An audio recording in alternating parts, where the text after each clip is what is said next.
2000년 5월 24일 오전 7시 경기도 과천시의 한 중앙공원에서 쓰레기를 수거하던 환경미화원이 수상한 비닐봉투를 발견합니다.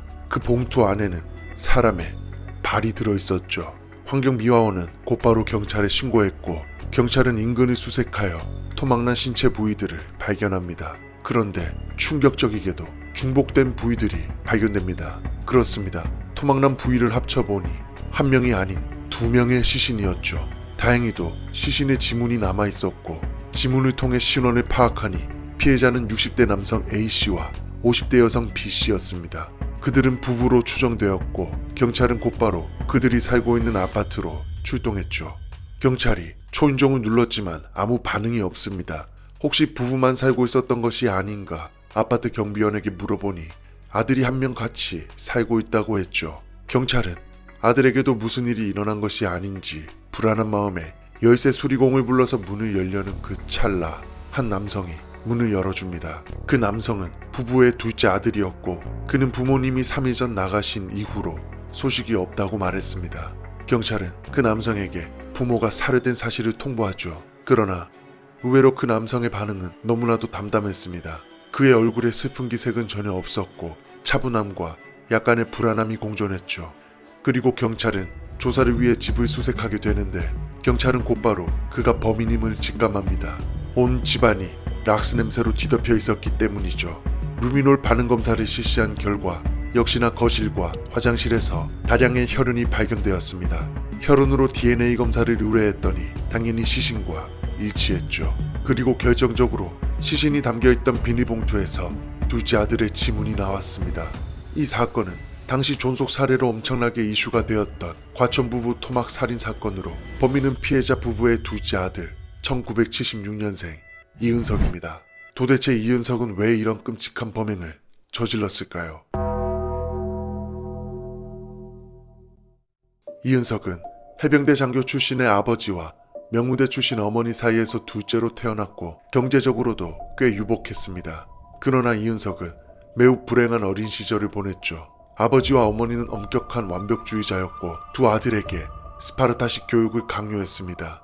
또한 그들은 서로의 이해관계를 충족하기 위해 철저하게 조건을 보고 결혼을 한 것으로 당연히 그들 사이에는 불화가 있었고 그 불화는 두 아들에게 폭언과 학대로 돌아왔습니다. 특히 소심하고 내성적인 성격을 가지고 있던 이은석은 완벽함을 추구했던 부모의 기준에 미치지 못했고 부모는 이은석을 더욱더 몰아붙였죠. 그는 정신적 신체적으로 학대를 받았는데 그 이유가 너무 사소합니다. 유치원 시절 시계를 제대로 보지 못해서, 초등학교 시절 운동화끈을 묶지 못해서, 초등학생이 동화책을 가방에 넣고 다녀서, 학업과 관련 없는 소설책을 읽어서, 밥을 늦게 먹어서, 만화를 그려서 등 이러한 사소한 이유들로 이은석은 어머니에게 뺨을 맞았고 머리카락을 뜯겼으며 온몸에는 멍이 들어있었죠.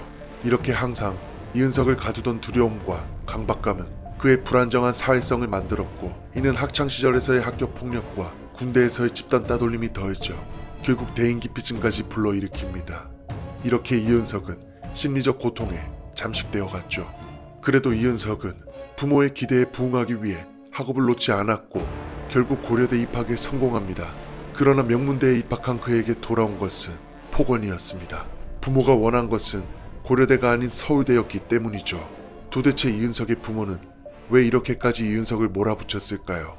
이은석의 아버지는 해군 사관학교 출신으로 베트남 창전용사에 무공훈장까지 받았습니다. 명무대 출신의 어머니는 본인의 정치적 욕망을 이루기 위해 아버지와 결혼한 것이죠. 그러나 이은석의 아버지는 대령 진급에 실패하고 중령으로 전역했으며 대기업에 취직합니다. 결벽증에 가부장적이고 자기중심적 사고를 가지고 있던 아버지와 종교에 심취했던 완벽주의자 어머니는 결혼 초반부터 당연히 사이가 좋지 않았고 아버지가 진급에 실패하자 둘의 사이는 더욱더 악화되었죠. 오죽하면 어머니가 아들에게 너희들 때문에 이혼을 못한다 라는 말을 입에 달고 살았다고 합니다. 또한 추후 발견된 어머니의 수첩에서 남편에 대해 저자는 양의 탈을 쓴 일이이며 사탄과 친한 자 악의 업보다 라고 묘사했다고 합니다. 그러고 보니 어머니도 유년 시절 그녀의 부모님에게 똑같이 스파르타식 교육을 받으며 자랐습니다. 아버지도 유년 시절 형하고 차별 대우를 받으면서 결핍이 생겼다고 하죠. 결국 둘 다 본인이 증오하던 부모님의 모습을 똑같이 따라간 것입니다. 이렇게 그들은 본인들의 인생에서 해내지 못한 꿈을 아들에게서 성취하려고 했습니다. 끝없이 강요하고 학대하며 이은석을 벼랑 끝으로 내몰았던 것이죠. 이은석은 대학 입학 후 얼마 지나지 않아 공군에 입대합니다. 그리고 군대에서도 기수열애와 집단 따돌림을 당했죠.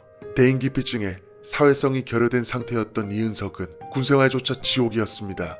그러나 부모님은 단 한 번도 면회를 오지 않았죠. 그렇게 이은석은 쓸쓸히 전역을 합니다.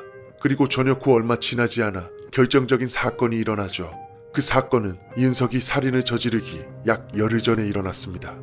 이은석의 형은 이은석과 달리 부모에게 자신의 의견을 당당히 말했으며 학창시절 반항도 자주 했었다고 합니다. 부모의 입장에서는 이은석보다 다루기가 까다로웠던 것이죠. 실제로 형의 이러한 성미 때문에 부모는 형을 좀 더 편애했다고 합니다.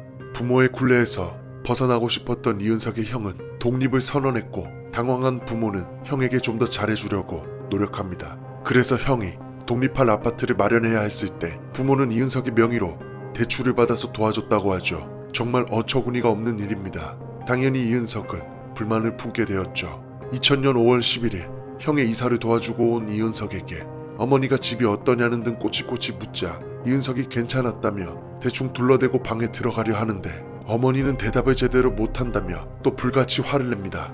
그리고 이은석은 그동안 참아왔던 분노를 터뜨리죠. 어머니에게 처음 반항하는 이은석은 어린 시절부터 작성한 본인의 일기를 보여주며 도대체 이렇게까지 한 이유가 뭐냐라며 토로했습니다.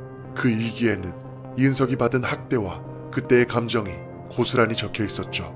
그러나 사과를 할 줄 알았던 어머니는 오히려 적반하장으로 부모한테 대든다는 식으로 화를 냈으며 둘은 이렇게 무려 4시간 동안 말싸움을 이어갑니다. 아버지 또한 마찬가지였습니다. 어머니에게 소식을 전해 들은 아버지는 이은석을 앉혀놓고 또 화를 냅니다. 오히려 그 당시에 불만을 토로하지 못했다며 남자답지 못하다고 얘기하죠. 또다시 상처만 받게 된 이은석은 이후 6일간 방 안에만 틀어박혀 나오지 않았다고 합니다.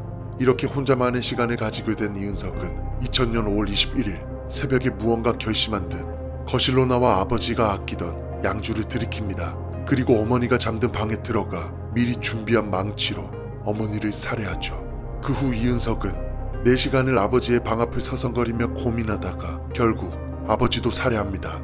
한참을 시신 앞에서 머뭇거리던 이은석은 살인을 저지른 것이 발각되는 게 겁이 났고 결국 시신 6일을 결심합니다. 부모의 시신을 토막내어 쓰레기 봉투에 나눠 담죠. 그리고는 인근 여러 군데에 그 쓰레기 봉투를 버립니다. 그 후 다시 집으로 돌아와 락스를 사용해 집을 깔끔하게 청소하였죠. 그러나 버려진 시신에서 지문을 통해 피해자가 특정되었고 이렇게 이은석이 검거된 것입니다. 이 사건은 당시 엄청난 이슈가 되었는데 대부분의 국민들이 이은석에게 동정심을 느꼈기 때문입니다. 추후 법정에서 이은석은 실제로 부모님이 미안하다는 말 한마디만 했어도 다 용서할 수 있었습니다. 라고 말을 해 화제가 되었죠. 심지어 이은석의 방대한 일기와 성장 과정을 세밀하게 분석한 책 미안하다고 말하기가 그렇게 어려웠나요? 가 발간되었고 그 책의 저자는 이은석의 무죄를 주장할 정도였습니다. 이은석은 1심에서 존속 살해죄로 사형을 선고받았습니다. 하지만 1년 뒤 2심이 진행되었는데 그때 의외의 인물이 이은석의 편에 서게 됩니다. 바로 이은석의 형이었죠. 그는 어린 시절 부모의 가정폭력과 학대 사실을 증언했고 방청석에 앉은 사람들은 눈시울을 적셨습니다. 오죽하면 그는 동생이 저지른 이 범행이 이해가 된다고 말했죠. 이후 이은석은 무기징역으로 감형됩니다. 이 사건은 가정폭력과 아동학대가 자식에게 미치는 영향에 대해 다시 한번 생각해보게 만드는 계기가 되었죠. 이은석을 학대한 부모, 그 부모를 살해한 이은석, 여러분의 생각이 궁금합니다.